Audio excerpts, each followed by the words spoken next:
Hello everyone, I hope you are fine today.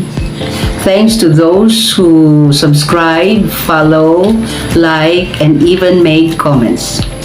The next part of speech is pronoun, and this is my third video lesson. What is a pronoun? A pronoun is a word that takes the place of one or more nouns. Let's have an example. They are coming. They is a pronoun. A pronoun has antecedent. And what is an antecedent? An antecedent is the noun in the sentence that is being referred to by the pronoun. Or it is the noun in the sentence that is replaced by the pronoun.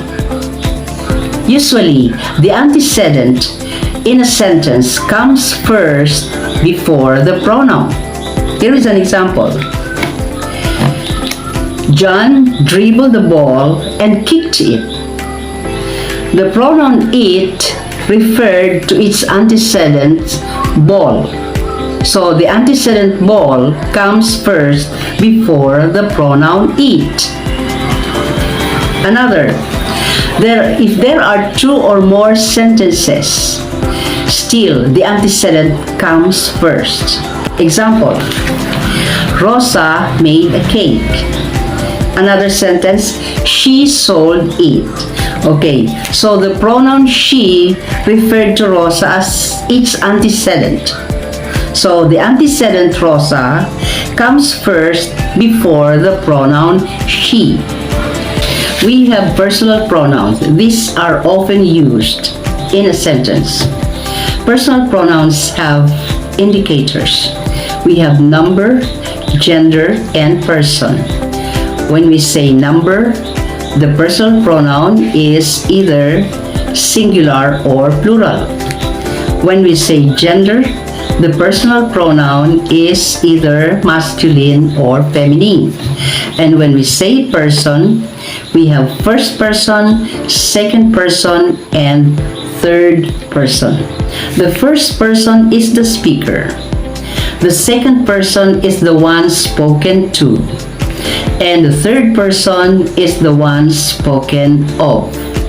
Okay, now a personal pronoun also has different case forms. Why?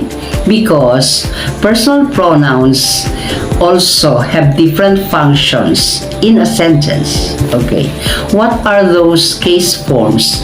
We have nominative case, objective case, and possessive case. Okay, when we say nominative case, the pronouns here are used as subjects. Okay, what are those pronouns under nominative case? First person, I, singular, we, plural.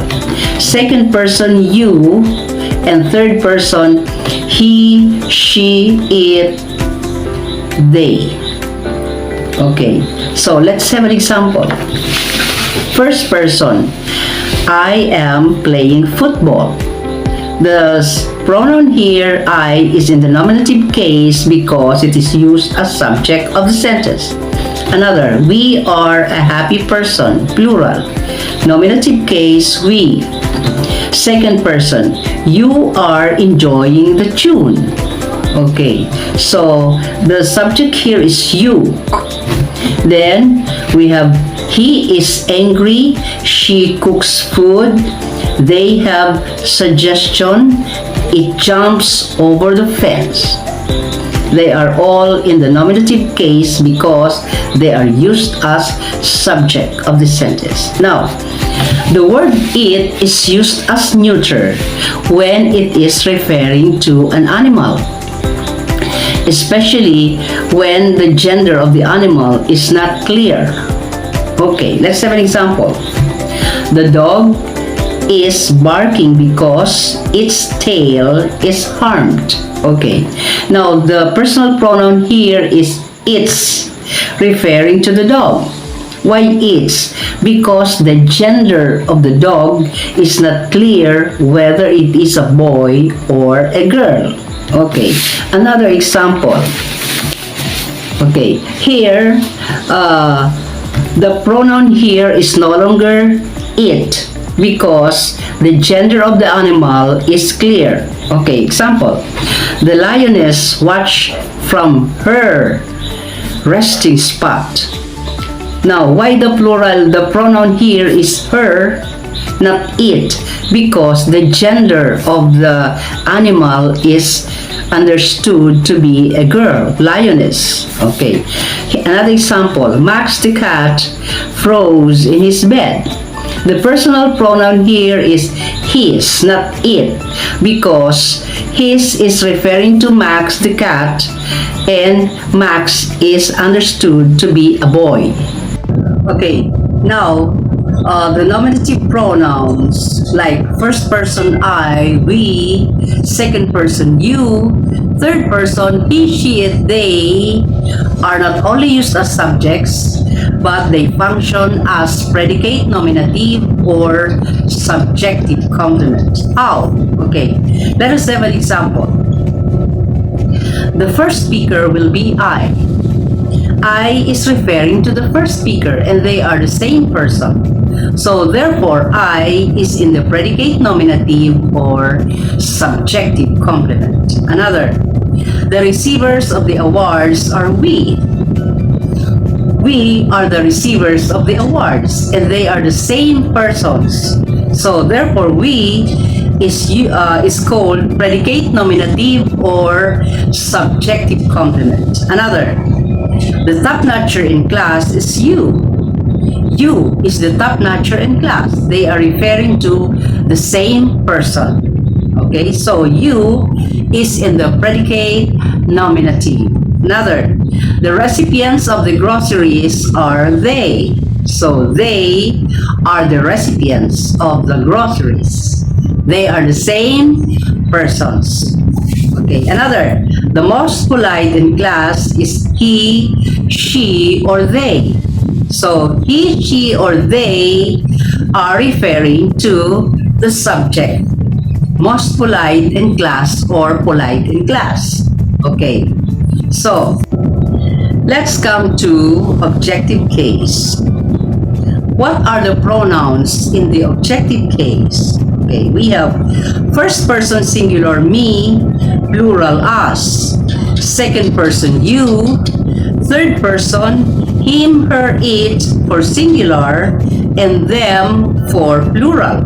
Okay, so the pronouns in the objective case are used as direct object if it answers the question what or who, or it is used as indirect object if it answers the question to whom or for whom, or it is used as object of the preposition. Okay, let us have an example. Him, her, it for singular and them for plural. Okay, so Carmen invited me. Carmen invited who? What is the answer? Me. So therefore the me is in the direct object because it answers the question who. Another, I love it. I love what? I love it. Okay, so it answers the question what. Therefore, it is in the direct object. Another, the teacher taught us. The teacher taught who? Us. Us is the direct object. I do love you. I do love who? You. So, you is in the direct object. Another, the man grabs him or her. The man grabs who? Him or her.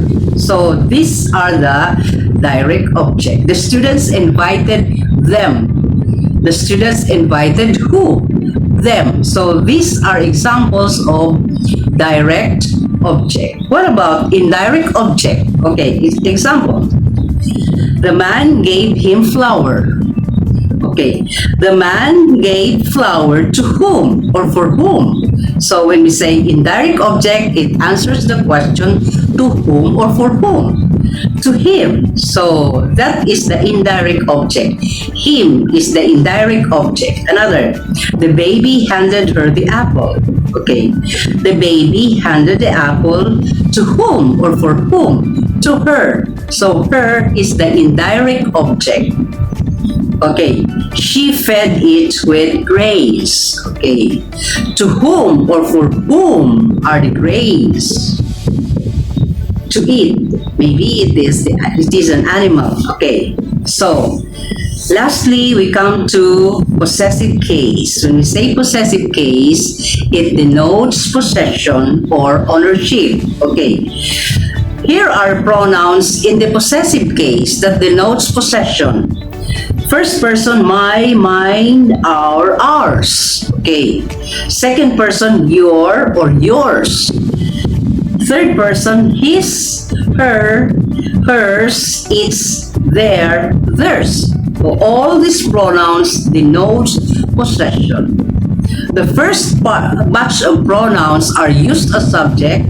The second batch are used as object, whether indirect object, direct object, or object of the preposition. And this one, the last one, is possessive case, which denotes possession or ownership. Example, her first novel was published. Okay, where is the possessive case pronoun here? Her, because it denotes ownership, her first novel. Another example, our research got the highest rating. Okay, so where is the possessive case pronoun? Our. It denotes possession, our research. Okay, so until here, I hope you learned something from me. Please subscribe, follow, like, and thank you so much. God bless us all.